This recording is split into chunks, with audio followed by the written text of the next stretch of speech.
கொஞ்சம் வெயிட் பண்ணு.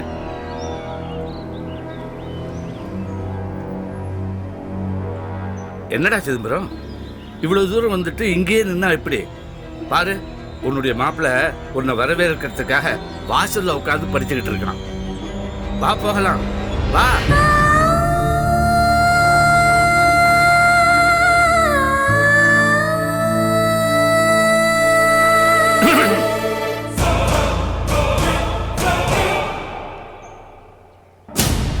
இந்த வயசுக்கு கண்ணதாசனுடைய காதல் பாடல்களை படிக்காம இப்படி உட்காந்துக்கிட்டு சித்தர் பாடல்களை படிச்சுக்கிட்டு இருந்தா பொண்டாட்டி வேணும்னு தான் தோணும், வேணான்னு தான் தோணும். பட்டணத்தார தள்ளி வச்சுட்டு இந்த பாவப்பட்ட ஜென்மங்கள் பேசுறத காது கொடுத்து கேட்கறதுக்கு ரொம்ப தேங்க்ஸ். இப்போ பேசலாமா? என்ன வேணும் உங்களுக்கு? கதிர், நீ பாட்டுக்கு தேவிய மியூச்சுவல் டைவர்ஸுக்கு ஒத்துக்க வச்சது இல்லாம இங்க பாருங்க, நீங்க உங்ககிட்ட சண்டை போடவோ இல்ல சத்தம் போடவோ நாங்க இங்க வரல. உங்க அம்மாவுக்கு உடம்பு சரியில்லை, அவங்களுக்கு தேவிய பிடிக்கல, அதனால நீ தேவிய டைவர்ஸுக்கு வற்புறுத்தின. அது சரி, ஒரு அம்மாவோட மனசு நல்லா இருக்கணுங்கிறது எல்லா நல்ல பிள்ளைகளுடைய எதிர்பார்ப்பு தான். அது எங்களுக்கும் புரியுது. அது புரிஞ்சதுனால தான் இவன் இவ்வளவு நாளா உங்ககிட்ட பேசுறதுக்கு வரல.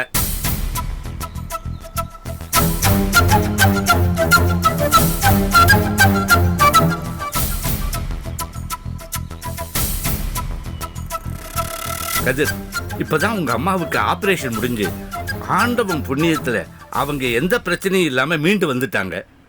உன்னுடைய பிரச்சனை சால்வ் ஆயிடுச்சு. இதுக்கப்புறமும் உன்னுடைய இந்த டிராமா அவசியமா? இன்னும் இந்த டைவர்ஸ் கோர்ட்டுன்னு இழுத்தடிக்க நினைக்கிறது நியாயமா? நீயே சொல்லு.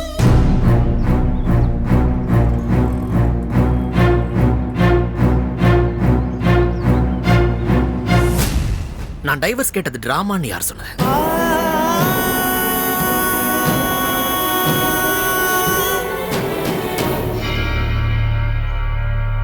எங்க அம்மாவுடைய ஆபரேஷன் நடக்கிறதுக்காக தான் நான் டைவர்ஸ் கேட்கிற மாதிரி டிராமா போடுறேன்னு எவன் சொன்னது? நான் முழு மனசோட எடுத்த முடிவு இது.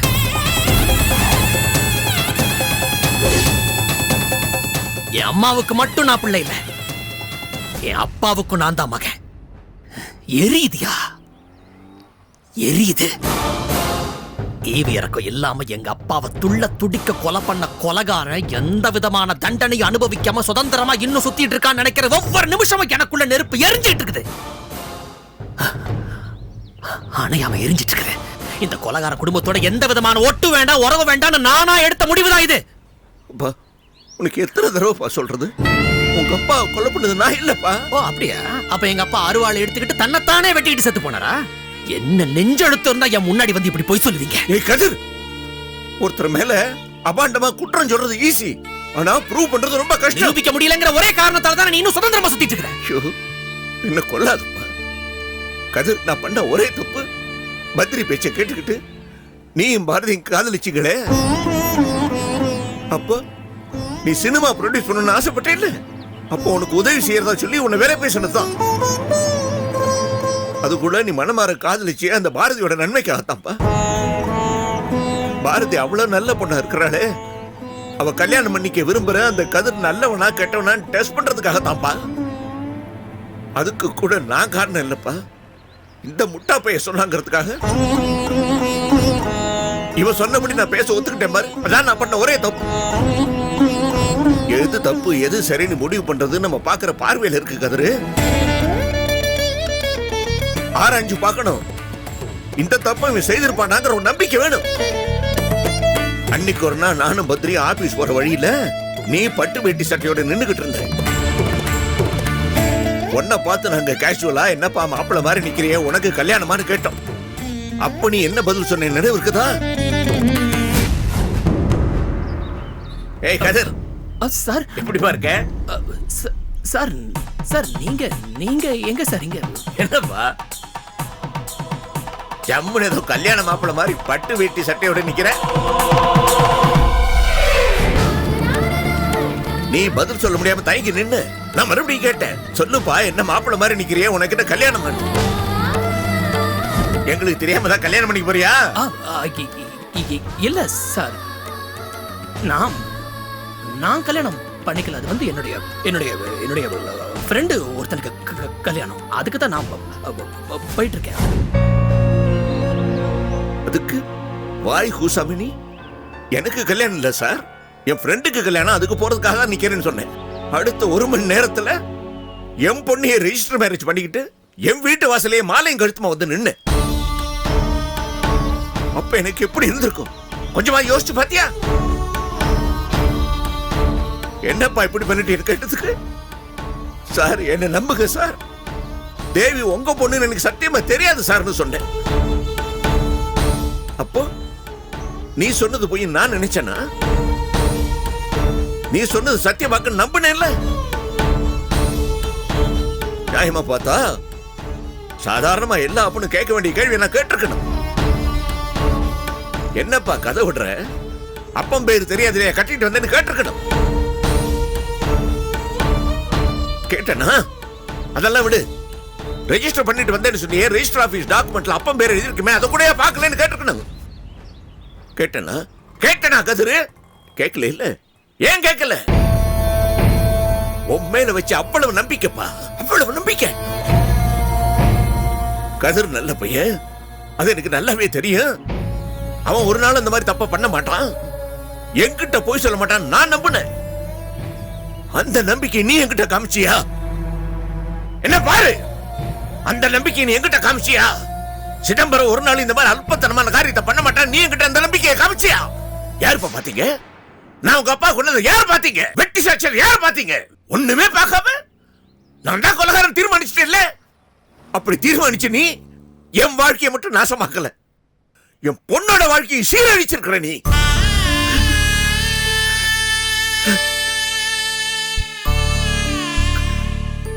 கொஞ்சம் கூட மசியாம இஷ்டத்துக்கு பேசிட்டே போறிய. ஏன்பா, ஏன் பெத்தவனோட வழி தெரியாம இப்படி எல்லாம் இஷ்டத்துக்கு பேசுற? தயவு செய்துப்பா, தயவு செய்து என் மேல இறக்க வைப்பா. என் பொண்ணோட வாழ்க்கைக்காக நான் தவியா தவிச்சுக்கிட்டு இருக்கேன். அவளை உதாசீனம் பண்ணாது, அவளை ஏத்துக்கப்பா, அவளுக்கு வாழ்க்கை கொடுப்பா.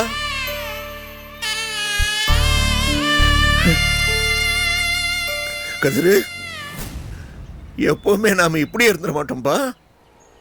இன்னைக்கு நீ இளவட்டமா இருக்கிற, நாளைக்கு நீ ஒரு தகப்பனாவ. உனக்கு ஒரு பொண்ணு பிறக்கும், அது ஒரு நாள் இப்ப என் பொண்ணு நிக்கிற மாதிரி வயிற்ற தள்ளி நிக்கும்.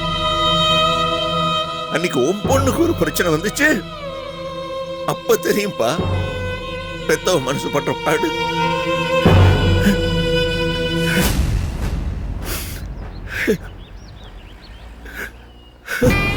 டேய் சிதம்பரம், நீங்க இப்படிலாம் பேசலன்னா தான் ஆச்சரியம். பேசி பேசி தானையா, இப்படி பேசி பேசி தானையா உங்க இஷ்டப்படி எல்லாம் என்ன ஆரம்பிச்சீங்க. என் வாழ்க்கையில உங்க பேச்ச கேட்டதுனால நான் இழந்ததுதான் அதிகம். வார்த்தைக்கு வார்த்தை தகப்பனுடைய வலி, பெத்தவனுடைய வலின்னு சொல்றீங்களே, தகப்பனை இழந்ததுனால ஒரு மக அனுபவிக்கிற வலி என்னன்னு உங்களுக்கு தெரியுமா? தெரியாது. தெரிஞ்சா இப்படி பேச மாட்டீங்க.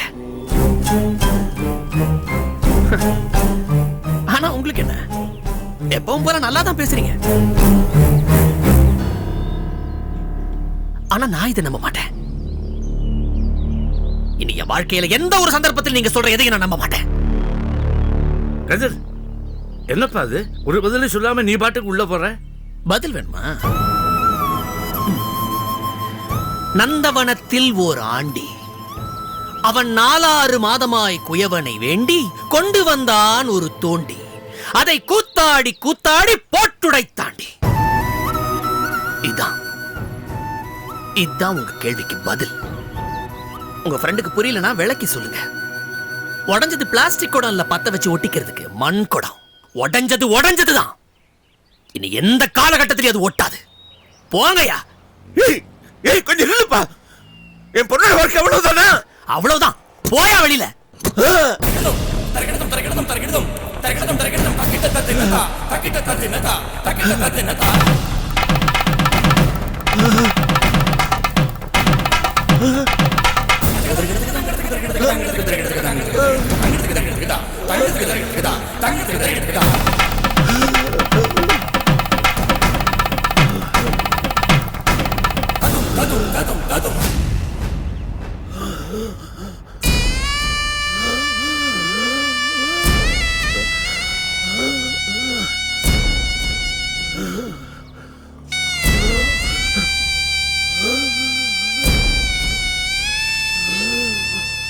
சிதம்பரம், ஏய், என்னடா என்னடா ஆச்சு? ஏண்டா இதுக்கு போய் ஏண்டா இப்படி அப்செட் ஆற? கோவத்துல கதிர் ஏதோ ஒரு 2 வார்த்தை பேசிட்டு போறான். நாம அப்புறம் பேசி சரி பண்ணிக்கலாம்டா. வாடா, நாம பேசி சரி பண்ணிக்கலாம்னு சொல்றேனே, வாடா. ஒன்றும் சரியாகாதுடா. இனிமே ஒன்றும் சரியாகாது.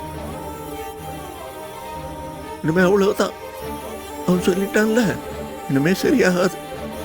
போச்சுடா, எல்லாம் போச்சு, முடிக்குதுடா, எல்லாம் ஓவர். டேய், போகலாம்டா. எங்கடா? எங்க என்ன? என்னடா பைத்தியக்காரத்தனமா கேக்குற? வீட்டுக்கு தான்டா. யார் வீட்டுக்கு? யார் வீட்டுக்கா? சிதம்பரம், நம்ம வீட்டுக்கு தான்டா. இல்ல, இப்ப நம்ம வீடே இல்லடா. சொன்னானே, எல்லாம் உடைஞ்சு போச்சான். பாட்டு பாடி சொன்னானேடா, எல்லாம் மண்பாண்ட மாதிரி உடைஞ்சு போச்சுன்னு. வீடு, என் பொண்ணோட வாழ்க்கை எல்லாமே போச்சு, எல்லாம் செதறி போச்சு. சிதம்பரம், டேய், என்னடா என்னடாமோ பேசுற? Chidambaram, you are not all right. வாடா, ஹாஸ்பிட்டலுக்கு போலாம். ஹாஸ்பிட்டல்ல வேணாம், ஐ எம் ஆல் ரைட். நம்ம வீட்டுக்கு போலாமா? எனக்கு வீட்டில் என் பொண்ணு எனக்காக காத்துக்கிட்டு இருப்பா, ஆசையா காத்துக்கிட்டு இருப்பா. நான் புருஷனை கூட்டிட்டு வந்து நிப்பேன்னு காத்துக்கிட்டு இருப்பா. அவளை போய் பார்க்கணும். அப்புறம் என் பிள்ளை சந்தோஷ், நட்ராட்சி, சிவகாமி எல்லாம் எனக்காக காத்துட்டு இருப்பாங்கடா. நான் உங்களை பார்க்கணும்டா. போலாம். டேய், எப்படிடா போறது? என்னடா சம்பந்தம் இல்லாம பேசுற? எனக்கு பயமா இருக்குடா. சிதம்பரம், உனக்கு ஒண்ணும் இல்ல? எனக்கு ஒண்ணும் இல்ல. வா, ஐ எம் ஆல் ரைட். எனக்கு ஒண்ணும் இல்ல. வா வா. ஏண்டா வெறுங்கையோட எப்படிடா வருது? வாடா. என்னம்மா? ப்ளீஸ் வா. இருடா, வரேன். என் கண்ணாடி இங்க இருக்க.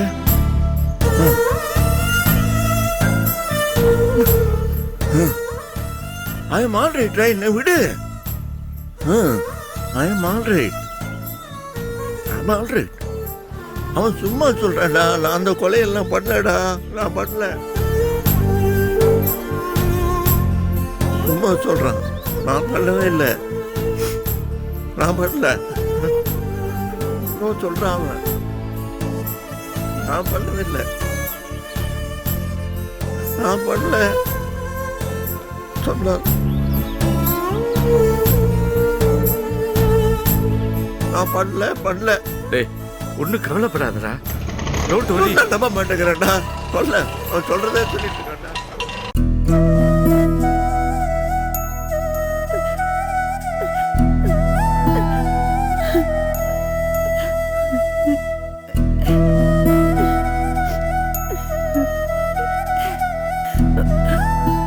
மாமா இப்படி தளர்ந்து போய் நான் பார்த்ததே இல்ல பாரதி. எல்லாருமே நல்லவங்களா தானே இருந்தாங்க. திடீர்னு எதுக்காக இப்படி எல்லாரோட மனசு மாறுதுன்னு எனக்கு புரியல பாரதி. நான் எத்தனை தெய்வத்தை வேண்டி இருப்பேன், ஒரு தெய்வம் கூட எனக்கு கை கொடுக்காமலே போயிடுச்சு. எப்படி சந்தோஷமும் சிரிப்புமா இருந்த வீடு இன்னைக்கு இடி விழுந்த வீடு மாதிரி ஆயிப்போச்சு பாரதி. காலையில மாமாவும் தேவியும் பேசினதுல இருந்து எனக்கு ரொம்ப பயமா இருக்கு. இன்னும் என்னென்ன நடக்க போதும்னு நினைக்க எனக்கு எனக்கு படபடப்பா வருது. அத்தை, ஒண்ணும் நடக்காது, தைரியமா இருங்க, எல்லாமே சீக்கிரமா சரியாயிடும். பாரதி, நீ சொல்ற மாதிரியே நடக்கணும், இல்லனா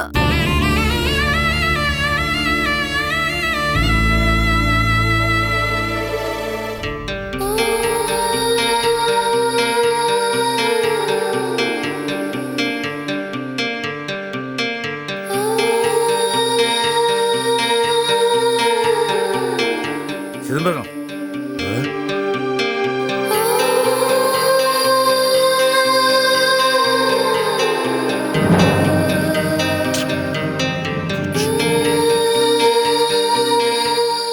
எல்லாம் போச்சு.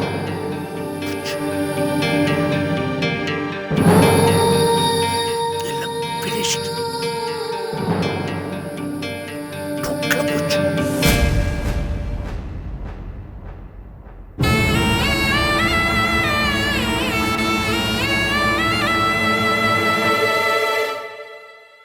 என்ன பண்றது? என்ன பண்றது? போச்சு, எல்லாம் போச்சு.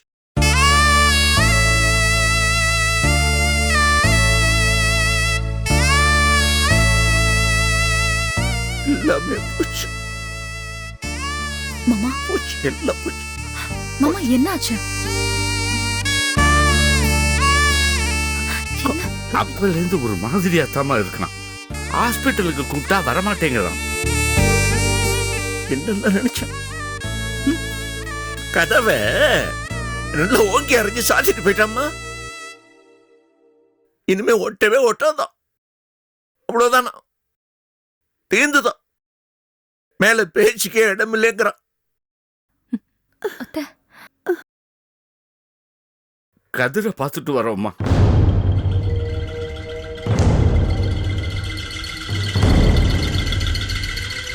பார்த்தோம்.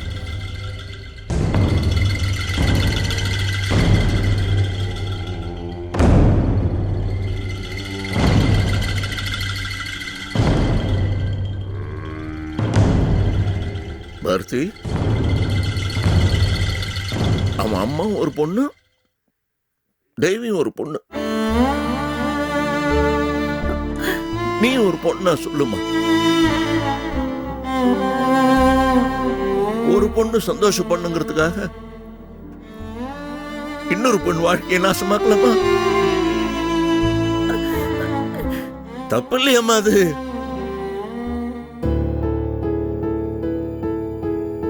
இது அவனுக்கு யார் சொல்லுவா? போச்சு, எல்லாம் போச்சு. மாமா ஒப்பே இல்லை. மாமா உங்களுக்கு உடம்பு சரியில்லை, முதல்ல வாங்க எப்படி நம்ம ஹாஸ்பிட்டலுக்கு போலாம். எப்படி இப்படி பேசினேன்? இப்படி கையேந்தினம்மா.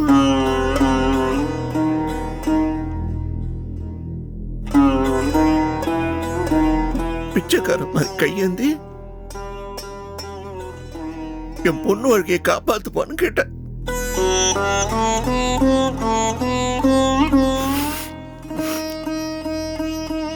மசியவே இல்லை அவன். எப்படி மசியுவான்? அவனுக்கு என்ன பிள்ளையா குட்டியா? என்ன மாதிரி ஒரு பொண்ணு இருந்து அவளுக்கு இந்த மாதிரி நடந்தா அவனுக்கு தெரியும். அவனுக்கு தெரியல.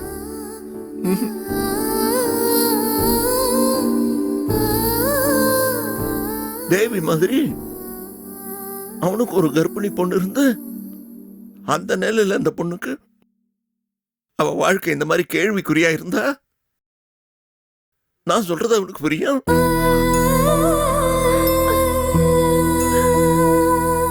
அவனுக்கு தான் ஒண்ணுமே இல்லையே. என் இடத்துல அவன் இருந்திருந்தானா புரியும்.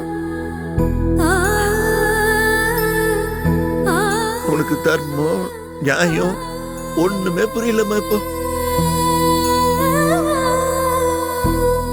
என்ன பண்ணுவேன்? திரும்பி வந்துட்டேன். இப்ப நான் என் பொண்ணுக்கு என்ன பதில் சொல்லுவேன்?